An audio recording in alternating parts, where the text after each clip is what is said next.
Hey everyone, welcome back. Welcome to Social Distancing plus Distance Learning. Um, the only thing I hate more than listening to myself talk in that music classroom is now having to watch myself do these videos for teaching. But it is what it is. First of all, what I want to say is that I hope you guys are safe. I hope you guys are healthy. I hope your families are well. Just know that I'm praying for you guys and making sure that you guys are doing whatever you can to stay connected, um, and that the rest of the semester goes as well as it possibly can. It's going to be interesting. It's going to be tricky, but I know that we can get through it together. So the purpose of the video today is just to kind of get you familiar with the format and talk a little bit about what the rest of the semester is going to look like, what the weekly format is going to look like. And then mainly to go over the first steps of your final project, your final assignment, whatever we want to call it now at this point. So at this time, the assignment is up on Moodle. So if you want to pause this and get that assignment out so you can follow along as I kind of go through it, I've got it on my computer. You guys can have it on your computer. And then again, if you guys have any questions, if you're not sure about anything, make sure that you're sending me an email. If you have questions about it, that means other people in the class probably do too. And I'll do the best that I can to communicate it as well as I possibly can. I know there's going to be things that are lost in translation. It's just the way that it is. I want to try to make this as easy and as simple as possible. But I know there are going to be some challenges along the way. So get that assignment out. We'll go through it really quickly, and then we'll go from there. The way that the rest of the semester is going to look like is that it's obviously compressed by a week. I'm going to try to stick to the syllabus as much as possible. The only problem with this class is that a lot of it was supposed to be hands-on, that a lot of the labs, especially moving forward, we're going to be group work, collecting group data, doing those different types of things. I'm going to have to adapt some things. We're going to have to change the way that we're doing that. But the way that the rest of the semester is going to look like is that we're still going to do the labs. We'll get those out to you on Wednesdays. So there'll be a new lab for Wednesday for the next chapter. On Friday, there'll be another video that'll kind of go through and highlight some of the key points that I want you guys to know for the chapters and the PowerPoint presentations that'll still be posted up on Moodle. And then on Monday, I'm still working out some of the details. I'm going to listen to some feedback and do some other types of things as far as whether we do some message boards, whether we do some chat that way, just to kind of wrap up, whether that's question and answer. We'll work that out as we go. We have a little bit of time to sort of figure out how we're going to do this. And again, work with me. I'll work with you. We'll do this the best that we possibly can. But I really hope you guys get a lot out of this. I hope that you guys learn as much as you possibly can throughout the course of the rest of the semester. But here we go. So the final project, which is there, right? So hopefully you guys have had time to kind of pull it up online. If not, you paused it and kind of got it going. The purpose of this is just to utilize what you guys know so far and what you guys are going to learn the rest of the semester, and put it all together in a project that should be fun. Hopefully will be entertaining, and you guys get something out of it about how we acquire motor skills, how we then take that acquisition of motor skills and we apply that into trying to teach someone a new skill. To do that, and what you guys are going to do, and the purpose of this and the goal with this is that you're getting together with someone in the class. So I'm hoping that you guys can reach out to people that you know in class, and you guys can partner up that way. It is going to take a little bit of a partnership with this, that you guys are working on this together, and it may work pretty well as far as working on the acquisition of skill and learning that goes with this as you're trying to get someone to learn and acquire a new skill through practice, through feedback, through trial and error, and then getting them to achieve a skill. The way that we're going to do this, and I'm dating myself a little bit, even though I know that the show is on Netflix still, is that you guys are going to have to do a minute to win it challenge. And that minute to win it challenge has to be done twice consecutively on video, uploaded to our Moodle page. That way the rest of the class can enjoy it. It's a fun way to demonstrate learning and mastery of a new skill.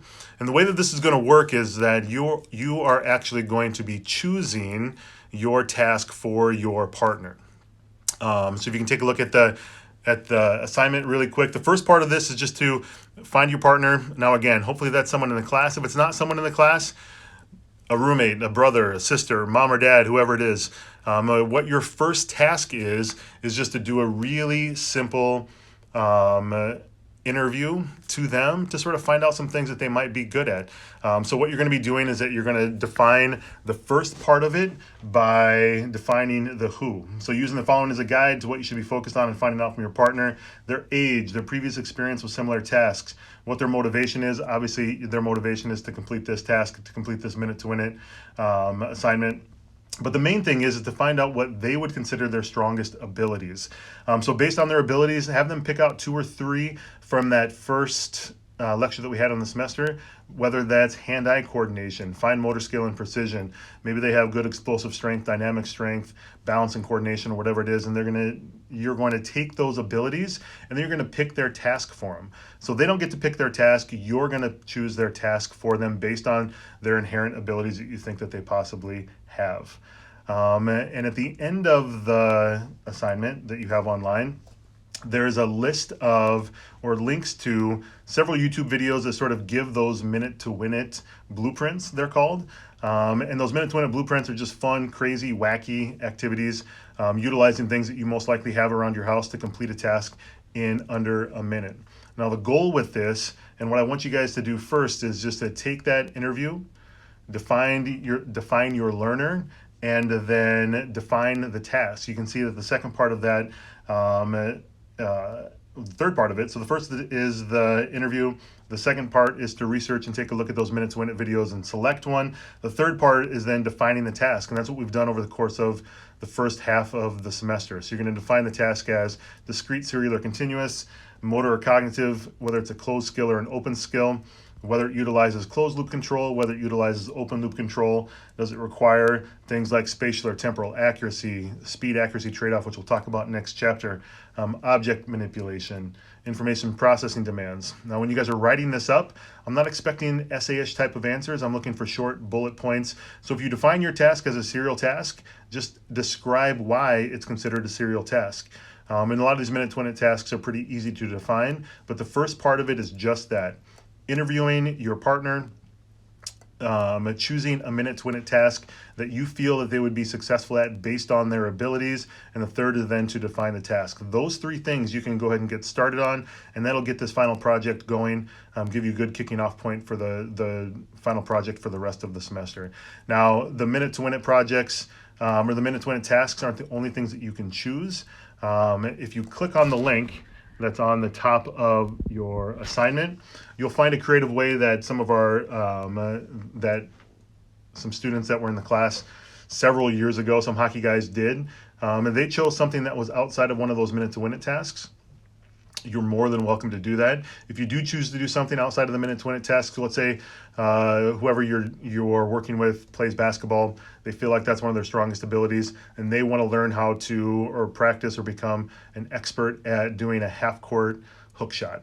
You can definitely do that. If you choose something outside of one of the minute to win it tasks that are on the handout, just make sure you shoot me an email so I can make sure that those options will work well with what we're trying to accomplish with the task. But otherwise, the main purpose of this video is to introduce that final assignment, get you guys rolling on that, thinking about partnering up with someone in class, doing a little bit of an informational interview to find out what their strongest abilities are, choosing a video or minute to win it task that you think that they could accomplish, and then beginning the task analysis.